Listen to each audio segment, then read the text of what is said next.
Detektif Kang mencari lokasi terakhir Yeso berada, tetapi itu tidak membuahkan hasil. Jisoo memberitahu bahwa terakhir ponsel Yeso terlacak berada di daerah Apujong. Yeso telah diculik, kini dia berada di suatu tempat bersama seorang wanita. Terdapat beberapa wanita dan mereka terlihat kecanduan obat. Dan wanita yang membawa Yeso adalah Choi Soo-in. Dia juga mengenal Jenny atau Jae-hee.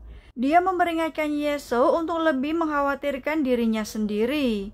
Setelah masuk ke dalam ruangan, Yeso mengatakan bahwa Jae-hee lah yang menyelamatkan nyawanya.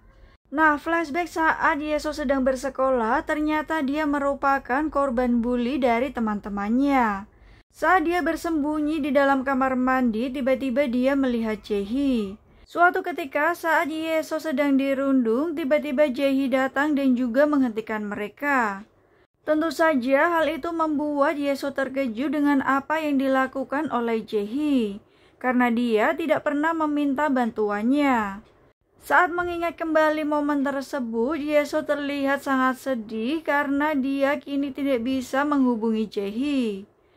Nah, suatu ketika Yeso kembali dirundung, tetapi ternyata Jae-hee kembali datang dan juga menyingkirkan mereka semua.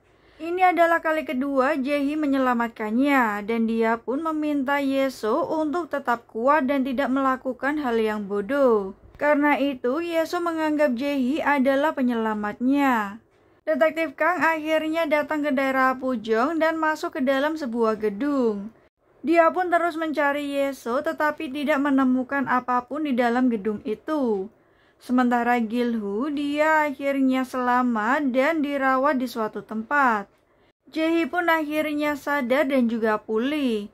Detektif Kang kemudian mendekati Jae-hee dan mengatakan bahwa Oh Ji-young sedang direhabilitasi serta Gil-hoo menghilang begitu saja.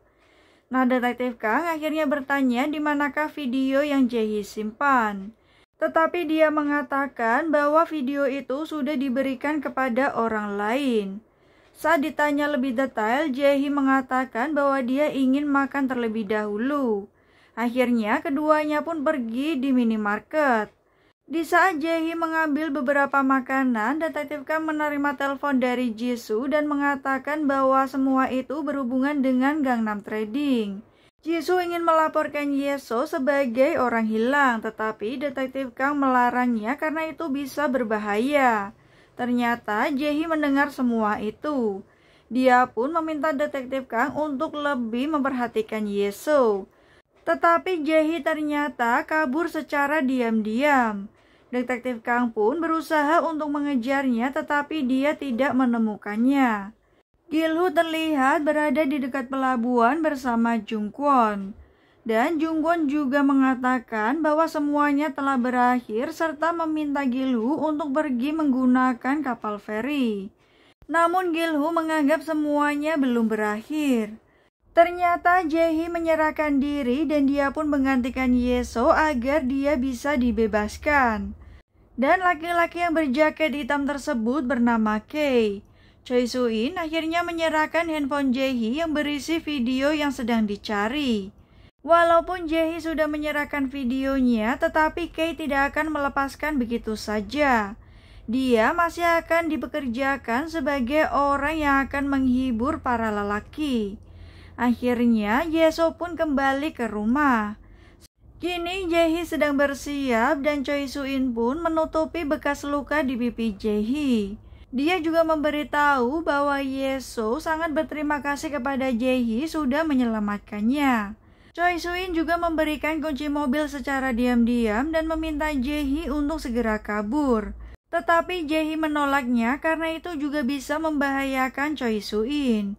Dia mengatakan ingin mengakhiri semuanya. Sementara itu, Detektif Kang berusaha menelpon Gil-hoo, tetapi dia tidak bisa dihubungi. Tiba-tiba Jang-ho menelpon dan juga memberitahu bahwa Jae-hee berada di situs live streaming. Namun dia tidak tahu lokasi dari siaran tersebut. Setelah melihat lebih detail, Detektif Kang akhirnya menemukan tempat tersebut. Di saat Gil-hoo akan pergi menggunakan kapal, ternyata Choi Soo-in memberitahu tentang Jae-hee dan dia pun buru-buru untuk pergi. Kay datang dan mengira Jae-hee akan kabur, tetapi ternyata Jae-hee masih berada di tempat tersebut. Detektif Kang juga sudah tiba dan dia pun buru-buru masuk ke dalam gedung untuk mencari Jae-hee. Sementara itu, Jae-hee akan memulai pekerjaannya untuk melakukan live streaming. Detektif Kang kembali mencari di setiap sudut ruangan. Tiba-tiba ada seseorang yang menghajarnya. Gil-hoo juga berusaha menghubungi Choi Soo-in. Ternyata Detektif Kang berada di ruangan CCTV untuk mengawasi semua gadis. Dia pun menemukan Jae-hee sedang melakukan live streaming. Tiba-tiba Kay datang dan langsung membius Detektif Kang. Sesaat kemudian, seorang laki-laki tua berambut putih datang. Dia adalah Mr. Choi. Hal tak terduga, ternyata Jae-hee memecah jendela kaca. Dia pun berencana untuk mengakhiri hidupnya. Sementara Choi Soo-in yang berada di tempat tersebut pun tidak bisa berbuat apa-apa. Hingga akhirnya Jae-hee menjatuhkan dirinya dari atas gedung. Nyawa Jae-hee tidak bisa terselamatkan dan akhirnya dia pun meninggal. Polisi langsung datang ke lokasi dan Gil-hoo juga melihat mayat Jae-hee yang sudah tergeletak. Di saat bersamaan, Kay melintas bersama dengan Mr. Choi dan Gil-hoo melihat hal tersebut. Gil-hoo berlari dan berusaha untuk mengejar mereka, tetapi akhirnya dia tertabrak oleh mobil dan kehilangan jejak dari Mr. Choi dan juga Kay. Jae-hee juga meninggalkan pesan untuk Ye-so. Ternyata sebenarnya Jae-hee lah yang pertama kali ingin mengakhiri hidupnya. Nah, di saat bersamaan, Ye-so ternyata dirundung oleh teman-temannya. Di saat Jae-hee melihat Ye-so berani melawan mereka, akhirnya dia pun mengurungkan niatnya.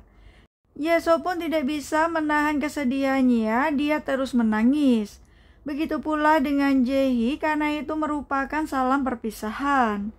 Jenazah Jae-hee akhirnya dikremasi. Detektif Kang juga menjadi wali dari Jae-hee. Nah, tiba-tiba Ye-so datang. Dia pun menyalahkan ayahnya atas kematian dari Jae-hee.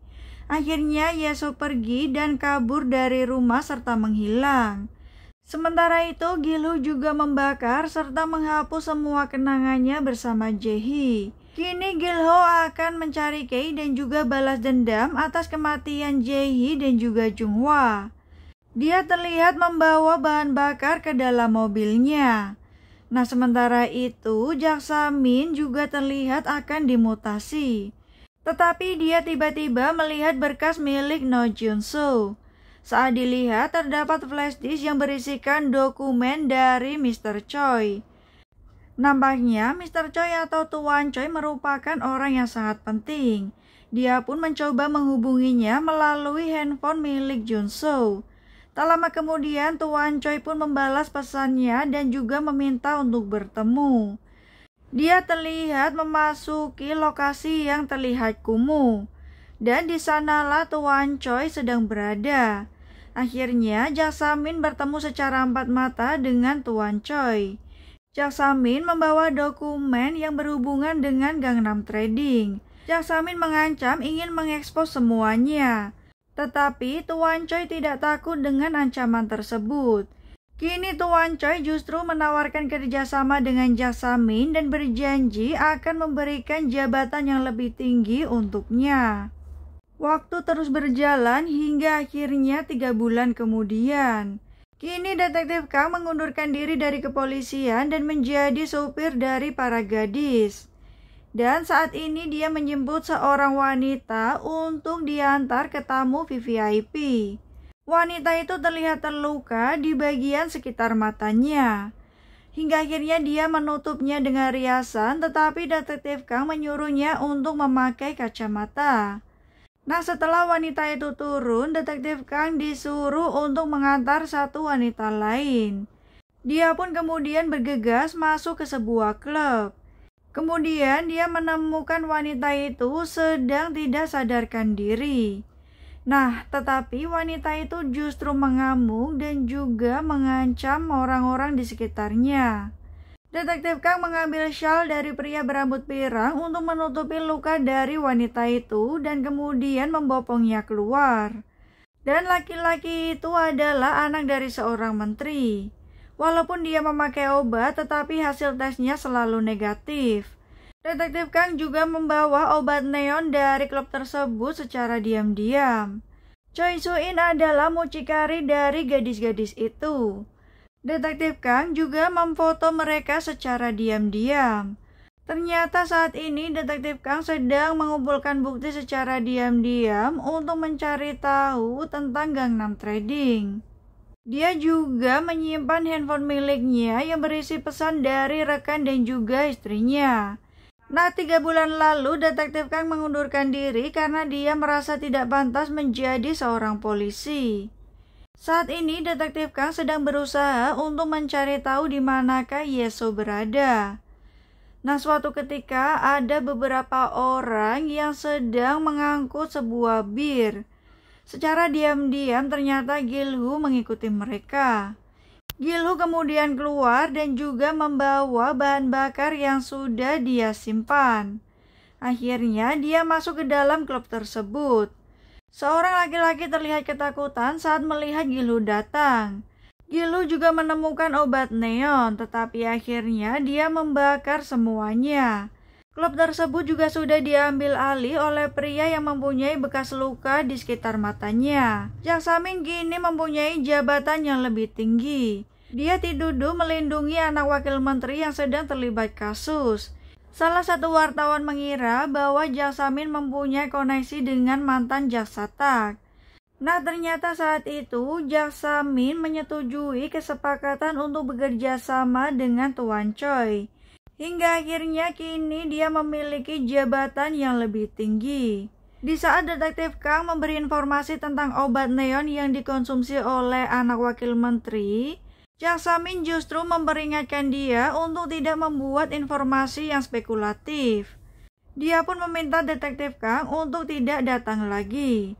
Dia juga memperingatkan wartawan untuk bertanya lebih sopan. Tuan Choi, Tak Juk-il wali kota dan juga beberapa orang lainnya melakukan pertemuan untuk membahas investasi. Di saat semua orang memuji Tuan Choi, Tak Juk-il justru menyerangnya. Karena kini Tak Juk-il sudah bekerja sebagai sekretaris kepresidenan, dia merasa lebih tinggi. Tuan Choi juga terlihat kesal dengan sikap Tak Juk-il yang nampak terus menyerangnya. Nah, hingga akhirnya mereka berdua pun akhirnya melakukan pertemuan. Ternyata Tak Juk-il masih kesal karena dia tidak mendapatkan 30% pendapatan dari bagiannya. Tak Juk-il juga mengatakan bahwa kini keadaan sudah berubah. Dan hal itu membuat Tuan Choi semakin kesal. Nah, di sisi lain ternyata Jaksamin menemukan fakta bahwa wali kota melakukan pencucian uang melalui istrinya. Karena ketakutan, wali kota langsung menelpon Tak Juk-il. Tetapi ternyata Jaksamin sudah berada di kantor wali kota terlebih dahulu. Jaksamin mengancam akan mengungkap semuanya. Tetapi ternyata dia juga membawa kesepakatan untuk melakukan kerjasama di antara mereka berdua. Kesepakatan akhirnya berhasil dan semua itu adalah perintah dari Tuan Choi. Kini Jaksamin disuruh mengubah peraturan dan juga hukum, tetapi dia mengatakan bahwa itu sulit. Tuan Choi menyinggung jabatan Jaksamin dari jaksa rendah menjadi kepala anti korupsi jugalah sulit. Nah, ternyata Tak Juk-il sudah menunggu Jaksamin di ruangannya. Dia kembali memperingatkan Jaksamin. Tak Juk-il juga mengatakan jika dia dihukum, maka Jaksamin juga akan dihukum. Namun Jaksamin masih menghormati Tak Juk-il yang dimana dulu adalah mantan atasannya. Tetapi ternyata Jaksamin sudah mengeluarkan surat perintah penahanan atas kasus suap yang dilakukan oleh Tak Juk-il. Saat Detektif Kang kembali ke rumahnya, dia melihat sesuatu yang mencurigakan. Namun ternyata itu adalah Jang Ho. Jang Ho sudah mencari Yeso kemanapun. Dia ingin mencarinya menggunakan foto Yeso. Tetapi Detektif Kang ternyata menemukan akun dari Jae-hee telah aktif kembali. Di saat dia mengirim pesan, ternyata itu adalah Yeso. Namun akhirnya akun itu nonaktif kembali. Detektif Kang selama ini sudah melakukan penyelidikan dan juga mengumpulkan bukti. Hingga obat baru yang dia temukan yang bernama neon. Detektif Kang terus mencari Yeso, hingga akhirnya dia melihat Choi Suin yang terlihat panik dan juga tergesa-gesa. Saat dia mengikuti, ternyata Choi Suin sedang menyelamatkan wanita yang dulu diantar oleh Detektif Kang. Akhirnya mereka berdua pun membawa wanita itu pergi ke suatu klinik. Dan ternyata Gil-Hu juga mengikuti mereka secara diam-diam. Setelah wanita itu dirawat, akhirnya Choi Suin menenangkan diri. Di saat Detektif Kang akan kembali ke mobilnya, tiba-tiba Gil-Hu menyerangnya dari belakang. Dia juga memperingatkan Detektif Kang apakah dia menyesal atas kematian Jae-hee. Kemudian Gil-Hu meninggalkannya dan menemui Choi Suin. Choi Suin juga memberitahu bahwa kematian Jae-hee adalah pilihannya sendiri. Gil-Hu bertanya di manakah Kei berada. Tentu saja kini dia akan balas dendam. Detektif Kang menemukan obrolan di mana akan diadakan pesta di gedung akademi.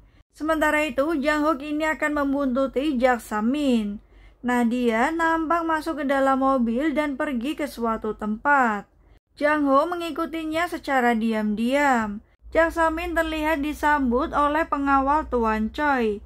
Penjagaan di dalam gedung tersebut juga sangat ketat. Semua barang yang dia bawa harus ditinggalkan di luar ruangan. Akhirnya dia pun masuk dan bertemu dengan Tuan Choi. Jak Samin menemukan data terkait perusahaan farmasi. Ternyata itu adalah milik Tuan Choi, di mana dialah orang yang memproduksi obat-obatan yang sedang digunakan saat ini. Salah satunya yaitu obat neon. Di sisi lain, Detektif Kang akhirnya sampai di gedung akademi. Di saat bersamaan, ada sebuah mobil kuning yang membawa banyak wanita. Nah, kemudian Tuan Choi menunjukkan obat neon yang dia produksi. Sementara itu, akun milik Jae-hee akhirnya aktif kembali. Gil-Hu juga sedang menyusun rencananya. Tiba-tiba Suin memberitahu bahwa ada peluncuran produk neon malam ini di gedung akademi. Detektif Kang melihat segerombol anak remaja yang sedang menikmati musik. Namun penjaga melihat keanehan dari Detektif Kang. Akhirnya dia pun menghampirinya. Terlihat Kei menghubungi Suin dan menyuruh gadis-gadis untuk dipindahkan. Suin juga melihat akun dari Jae-hee aktif kembali. Detektif Kang terus berusaha mencari putrinya. Suin ternyata menemukan Yeso yang sedang berpesta dengan para lelaki. Suin pun buru-buru membawa para gadis pergi. Nah, di saat bersamaan ternyata Detektif Kang melihat Yeso. Dia pun mengejarnya, tetapi pintu sudah terkunci. Yeso nampak mengenali ayahnya, tetapi dia nampak acuh dan juga tidak peduli. Semua gadis kemudian masuk ke dalam mobil kuning. Detektif Kang mengejar mobil tersebut. Nah, tiba-tiba mobil Kei menabraknya hingga membuatnya terjatuh. Kei terlihat sangat kesal dengan Detektif Kang yang selalu membuntut-buntuti bisnis mereka. Akhirnya Detektif Kang diculik dan dimasukkan ke dalam mobil. Namun sesaat kemudian ternyata Gil-Hu menabrak mobil mereka. Dia pun keluar dari mobilnya dan melihat keberadaan Kei.